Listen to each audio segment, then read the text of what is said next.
Well, the one upside to cybersecurity threats is the demand for workers to protect us against them.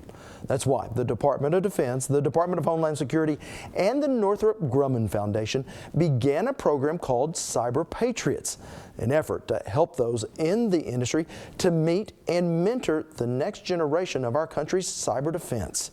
Shelby Farrell introduces us to the Oklahoma team that was just one of 28 teams to make it all the way to the national competition in Arlington, Virginia. When you think of self-defense, getting on your computer probably doesn't come to mind. But that may be different for CyberPatriots team captain, Paige Booth. We live in an electronic world. We live in a cyber world. And every year there are billions and billions of dollars being stolen, and people's information, their personal information, their lives are being ruined. Central Tech and other schools are broadening technology training to include cybersecurity.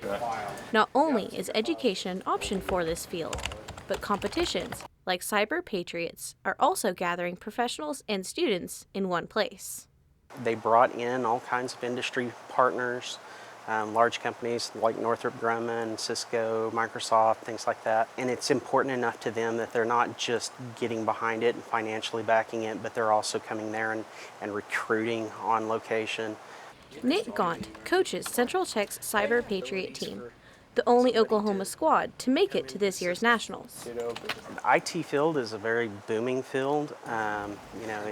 It's not just going to be computer networks anymore. It's going to be any point of sale. If you're going to a big box store, all their cash registers are going to be computers anymore. And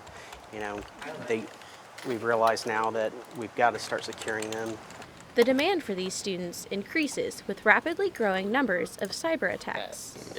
Team member Matthew Cundiff says this hands-on experience can set him apart from others. What is the user? This is always going to be, something I can look back on it and say, hey, I've done this, I've had experience doing this, and hopefully one of these companies like Northrop Grumman will take an interest in me and be like, hey, we want him. Although competitions like Cyber Patriots can create more career options, students like Booth are in training for the joy they get out of helping others. To sit there and be able to protect them, I guess, kind of makes you feel like a superhero, like we're cyber superheroes. And with our ever-growing online world, these cyber superheroes will certainly be needed. What? Huh? Well, altogether, more than 1,500 teams competed in CyberPatriots, with Gordon Cooper Technology Center making it all the way to the finals and making plenty of connections on their journey.